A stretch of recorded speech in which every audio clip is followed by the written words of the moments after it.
Yes, nakapayong si Madam. Rainy day. Pero hindi ako mag-i-stay sa bahay. Ay! Hindi, titigil rin naman mamaya. And Golden Week na soon. Monday, Tuesday lang naman. Pero today, Friday, Saturday, Sunday, Monday, Tuesday. 4 na araw yun. So, gora-gora tayo. Maaga din uuwian nila today. So, pupunta lang ako. Dadaan na ako dito sa bank. Basta, nagkamahan nyo na naman ako. Kahit umuulan. Oh, yung payong ko sira. Proud to be.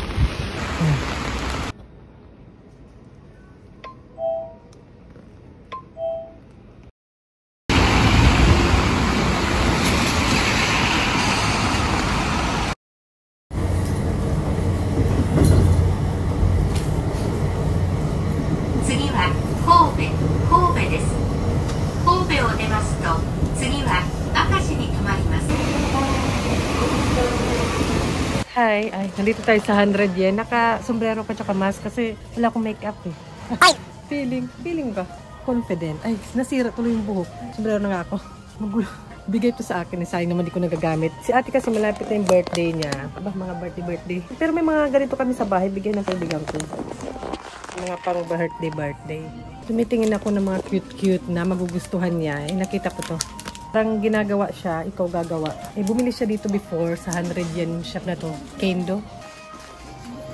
Bibili ako nito. Pang regalo sa kanya. Ito na yung mga kaligayahan niya. Kung anong gusto niya. Di tulad dati. Tingin-tingin lang tayo. Mga cute. Nagtitingin nga ako ng character na yung gusto niya. Cinnamon roll. Hindi naman ako masyadong naghahanda or kung anong gusto ng mga bata, yun ang ginagawa ko. Kung ano yung mag-i-enjoy sila. Ito. Magagalit yun. Puzzle. May mga ganito na, no? Oh. Nag-ano na rin, nag-update. Upgrade na rin ng 100 yen. Pero hindi naman siya 100 yen. May table tray. Laro tayo. Diba? Magkano siya? Hindi naman lahat 100 yen ang 440. Hindi ko yung hinawakan. Hindi ko naman hinawakan. May mga wooden na. Si Bunso binilang ko niyan. Saka ito. Ito siya, ito 20. Parang iba na to, magkukulam na. So, ayan. Marami yung mga craft. Mahilig kasi si ate dyan.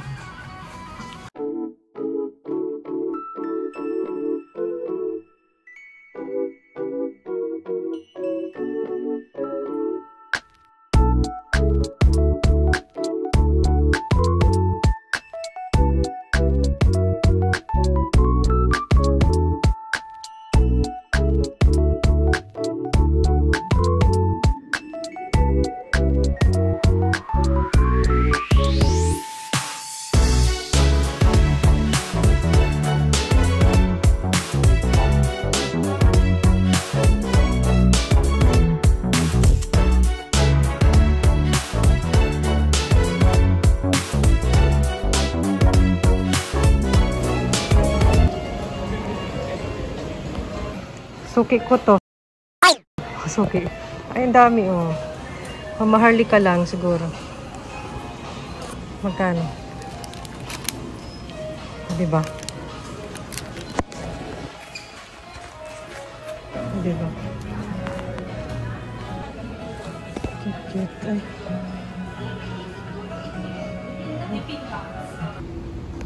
Chamber. Ito, maraming siya. Ito ba? Porket di naka-makeup.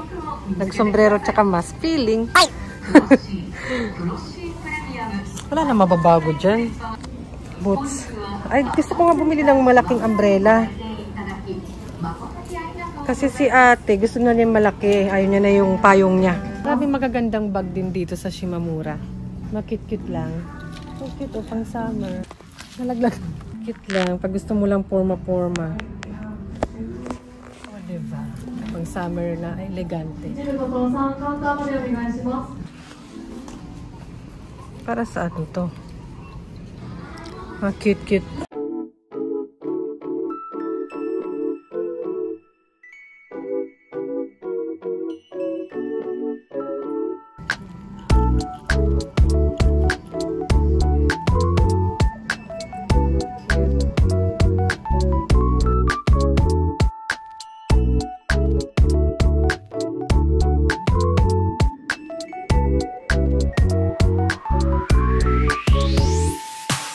kailan lang, si ate, parang gusto niya na mag-makeup.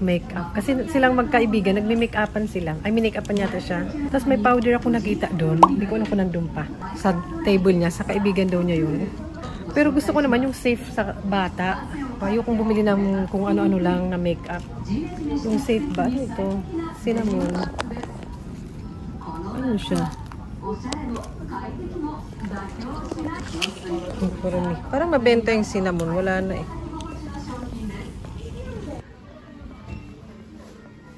Cute. Nakakamiss yung ganito lang si ate. Kahit ito na yung regalo. Si Lola, mga damit, sapatos, pag maliit na. Kami nagdidesisyon ngayon kasi nagde-demand na. Kasi malaki na nga sila. Ang cute lang, yung maliliit. May mga cute-cute dito. Accessories. Nasaan na yun? Binilang ko siya ng ganito eh, towel, pero cinnamon roll. Kasi gumagamit sila sa school. Ito maraming mga kung anik-anik. Ito. Bilang ko siya. Dati nga, nakabataan ko. Wala talaga. Magpapansit kami, pero walang mga bisita. Maghihatid na lang sa kapitbahay. Tapos, pero masaya na ako noon. Hindi naman ako wala naman akong hinanakit. Alam ko namang hindi ako unika iha. Ganun. Pero ngayon kasi, kung pwede naman, di ba, why not? Si ate. Pero kung ano yung gusto niya, kung anong gusto nila. Simple lang naman sila dito mag-celebrate. At yun ang nakasanayan ko, family lang, ganun. To, bilhan kaya natin siya lip cream. Lip cream. Sikat din to. Lagi ko nakikita. Kaya, nagpapabili siya ng backpack. Kasi yung backpack niya, yung matagal niya na yun. Galing sa tita niya. Kapatid ng asawa ko. Pink. Ay, ayaw niya ng pink, diba? Ganito na. Gusto lang ayaw niya kahit cinnamon pa yan. Gusto niya black na malaki-laki. Parang sa friend niya. Okay. Nakita ko sa online sa Amazon, mga 3,000 yen. Diba? Nagde-demand na. Dati kahit anong backpack lang. Ganito lang si Bulso. Ngayon ayaw na nila. Ang karapatan nila yun. Ay, ito mga ipit. Dati nag-iipit pa siya niyan. Ngayon ayaw niya masyado. Mahilig siya sa cute. Pero yung depende sa pagka-cute. Parang ako. Pero feeling ko pang bata to, laro-laruan. Mahal naman yan lang. Kuripot eh. Bibili na lang tayo yung gusto niya. Yung payong maliliit eh. Maliliit yung payong. Gusto yung pang malaki na payong ganito. Yung dala ko. Malaki na eh. 456 to. CM. Ganyan na malalaki na yung gusto niya. Yung maliliit eh. Cinnamon roll na payong. Wala. Maliliit yan. Pambata eh.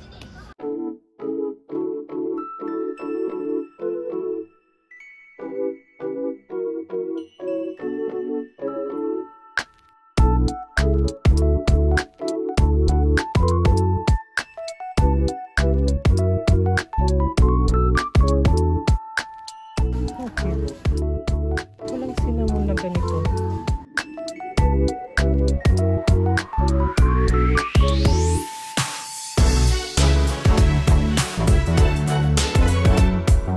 Wala namang kasing damit na cinnamon roll. Meron siya isa, yung bigay ni Lola, yung binili. Ito mo. Hindi ako nagaganyan. Never. Ay! Masyado naman kasi palamuti. Walang damit. Sana may t-shirt naman lang na cinnamon. Yun ang gusto ni ate. Baka sa online. Sa online kasi madalas, ay, ang laki. Ay! Ano na naman nakita mo? Ang laki naman ito. Diba? Walang magawa. Bulaklakin. Ay! Ito, may nabili na ako sa kanya eh. Meron na ako nabili sa kanya eh. Pero nakatago lang kay maingay. Oh, iba naman. Diba? Ang puman magagalit yun. Ito sana maganda eh. Yung tela. Wala. Nakailang oras na ikot para sa anak. May nakita ako. Hindi ko sasabihin. Sana may size. Yung mga pan-inner. Oh, kita mo yun? May nakita ako. Kaso parang wala nang size. Sana kasya sa kanya. Pantulog. Bakit pa naman?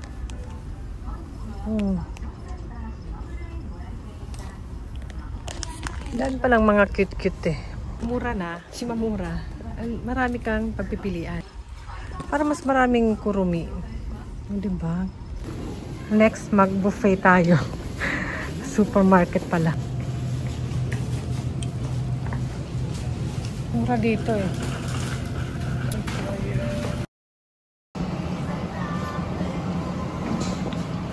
Na-try ko na to, hindi ko masyado nagustuhan. Pero carry na, nakakamiss ang sardinas. Wala akong nakita last time sa Don Quixote and more meat. Hindi kami masyado nagmi-meat sa bahay. More on isda kami. Hindi kami masyado nagpiprito.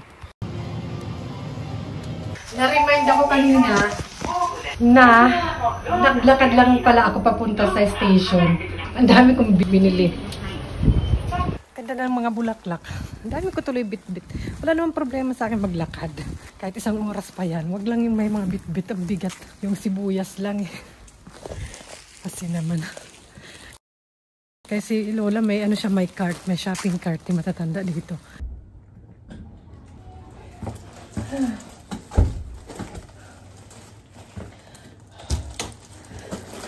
Pagod ang person. Medyo mainit. Sa gabi malamig pa rin. Pero today parang nasa, hindi ko alam kung ilang degree ba. Mas kapagod pala mag-ganun pag may bit-bit, no? Kasi pag walang bit-bit, kahit isang oras pa ako mag-walking, okay lang, carry lang. And nawala sa isip ko kasi rin na hindi pala ako nag-bike papuntang station. Mas madali sana, maraming bit-bit. And doon talaga yung mga gulay doon, mga mura, kahit yung prutas, ganun. Kesa sa supermarket dito sa amin. Kasi yung supermarket dito sa amin is yung ganito siguro nasa 300 yen plus na to. Parang siguro 100 yen na mas mahal dito. Kasi ilang peraso lang yun. Dito, mura lang din to. Mahal yung malapit dito sa amin. Kaya nagbabike din ako. Nasa Gyumo din. Same supermarket pero ibang branch. And try ko to, chicken luncheon meat. Chicken luncheon meatloaf. Kasi ano ba yung isa nito? Yun kasi binibili ko yung maling, yung bilog. Maling ba yung tawag doon? Yun kasi binibili ko sa Pilipinas. Mahal dito. Nasa sa bagay, kung ano mo, 200 yan, isang lata. Sa sandwich siguro, salad pwede. Pero piniprito ko to na with itlog. Ay, beefloaf, di ba? And ano ba, mga binili ko. Kasi yun. Ano ba? Papahinga muna ako. Ang tomato, mura lang. Ang dami na. Tapos mukhang fresh pa kasi. O, tinan mo. O, diba? Mukhang mga fresh pa yung mga gulay doon. Sa totoo lang. Kaya doon ako bumili. O, lettuce. Kasi may dalas kami talaga. Kailangan namin ng gulay sa bahay. Itong Chinese cabbage ba to? Chinginsa yata. And frozen onion, negi, yung tawag ba? Yung leaves, something. Madalas ko rin yung ginagamit. And si ate, napansin ko, parang gusto niya yung nata de coco. Mura lang doon, mga 100 yen. Kaya binilhan ko siya. And ang donut na pang dessert nila, mamayang gabi nila, 3. Kasi hindi talaga ako milig sa matamis. Depende lang ha. Hindi ito, mura kasi doon, yung lemon. Yun lang naman ako binili. Yung kay ate, wag ko rin papakita dito kasi baka mapanood niya to. Huwag nyo i-translate at huwag kayong mag-comment ng English. Dahil baka maintindihan niya. Pero parang satisfied naman na ako sa nabili ko na pang gift sa kanya. Yung iba-ibang shop yung binilang ko. Pero pa ako napunta ko ng Osaka ba, binilang ko rin siya doon sa Thank You Mart. Huwag ka kayo maingay dyan at baka malaman pa ni Madam. Matutuwa yun kasi iba-iba. Tapos mga gusto niya, yun. Dati kasi nakukontrol pa yung mga bibilin sa kanila. Like yung sapatos, maliit na yun. Nagpapabili na gift sa kanila. May ampang mansos nga siya doon before eh. Tapos minamana ni Bunso. Mga unisex yung binibili before. Ngayon, hindi na pwedeng unisex. Hindi na pwedeng, para magmamana ni Bunso pagliitan ni ate. Hindi na pwede. Madalas si Lola lang yun. Madalas na namimili. Or pag pupunta kami kay Lola, meron na si Lola naka-ready na mga naka-plastic. Na kahit mga kung ano lang, damit, ganun. Parang si Lola yung madalas namimili sa kanila nun. Lalo kay ate. Parang si Lola parang mahilig sa baby girl siguro. Parang mga cute-cute, ganun. Parang hindi ako masyado nagsha-shopping noon. Doon na yun, ang discover ko na yung ukay-ukay. Madalas na ako mag-ukay-ukay nung para sa mga damit-damit nila. Kasi sayang lang din naman. Pero maraming si ate na mga bigay ni Lola na maganda talaga yung brand. Okay yung brand, kumbaga. Pero syempre, di ba, yun ang kaligayahan na matatanda yung mga apo nila. Wala naman kaming big celebration. Hindi naman kami talaga nagsiselebrate ng birthday na bongga. Pero nagpabook na ako ng birthday cake. Parang dito kasi sa kanila, hindi ko alam sa lahat. Parang mostly, dito. At ilalabas ko nga muna to. Kasi nabasa. Dumadaldal na. Mas muna tayo ng kamay. Yun nga yung pinabook namin na cake. Parang dito pa kahit sa Pasko, nagpapabook kami ng cake, ganun. Parang more main nila yung cake dito, main na handa. Tapos normal na pagkain lang, dinner madalas kami na celebrate kasi may work si Papa, di ba? Pag wala namang work si Papa, ganun din, dinner pa rin. Tapos kung anong pagkain namin, yun lang talaga. Tapos cake na talaga, yun na yun. Ay, pinagpawisan ng person. Napansin ko yung Nagoya trip ko. Ano ako yung namula. Hindi nangitim. Pati yung dito ko kasi nga dito yung damit ko nun eh. So, dapat pala magsusombrero na naman ako. Nakakalimutan ko magsombrero. Masa-sunburn ako dito. Magkakaroon ng blush on na itim. Ay, yun na nga. Ang dami kong daldal. Nakalimutan ko na yung pagsasabi ko. Yun lang naman yung mga pinamili ko pala. Yung kay ate, huwag ko nang papakita yun. Parang yun nga, yung madalas namin. At kung anong gusto ng mga bata, yun ganun ang ginagawa ko. Pag gusto nila ng ganito. Sabagay, anytime naman pwede mag-celebrate ang mga person. Kahit ako di ako mag-celebrate, parang nakalakihan ko na family talaga. Family lang. Tapos, pag may handaman, parang maghatid na lang, magbibigay sa kapitbahay, mag-aabot ng pagkain. Parang ganun yung style namin noon. Hindi kami pa bebe sa mga birthday. And parang yun din ang bet nila ate. And meron din naman si ate siguro, parang celebration with friends niya. Like, yung friends niya pupunta dito siguro. Hindi ko alam kung anong plano nila. Magpaplano yan. Kasi iba na nga ngayon. Meron na sila mga kanya-kanyang isip. May merenda pala sila dito. Buti lang nauna ako. At mayroong pang tirang. Kaya hindi na ako nag-lunch sa labas eh. May yung mga tira nila or yung kahapon na o kagabi na mga naluluto ko. Kasi nagluluto ako ng maramihan na may talong ako dun eh. Yung naso ba yun? Yung Japanese na pagkaluto. Marami akong ginawa. Hindi ko lang makita madilim. Ayan na. Kain tayo. Yung mga tira-tira nila, yun na yung kainin. Sayang, naggastos pa tayo ng ano. Okay naman yung sa bangko. Napunta ako kanila. May tubig ako, hindi ko naman ininom. Yung mga dala-dala ko, mga tote bag lang yan. Sombrero ko, hindi na mainit na. Ano pala, hindi na umuulam. Ano ko sinuot kanina? Ba nagdala ka, papuwisan ako yung nadala-dala. Dagdag bigat, hindi naman ininom. Kaya nung ulam nyo, and 4 na araw tayong ulang gora siguro dahil andito. Nagdala pa ako ng extra na plastic in case ba. Kalawin mo kung anong mabibili na. Ayun ko na magbayad sa plastic. Ang plastic pang binabayaran, mga plastic. Sabi na. Ayun na nga. Ayun na nga yung pinamili ko. Bigat to kasi nga yung onion. Pero, talagang mabigat, Jackie. Tapos ito pa. Talagang mabigat. Ay, bumili pala ako. Dumaan pala ako sa Family Mart. Yung chicken nila. Yan. Favorite ko rin yan yung chicken nila na spicy family chicken. Wala. Pasaway. Sorry naman. Naingay ako. Gusto niyo, oh. Ano na lang, meron na patala ako dito. Oh. Ay, nami guys. Sige na, bye-bye na. Pagoda namin. Kakain namin ng lunch. Wala. 1 na. Ay, magtuto na. Pauwi na sila. Ang bilis lang ng oras, di ba? Ang bilis ng oras. Mabuti na lang okay ang transportation dito sa Japan. Kaya nakakauwi lang tayo ng time. Ganun lang ang oras ko talaga. Lagi. Kailangan ko makauwi. Sige, bye-bye na. Kain namin. Kain tayo. Tara.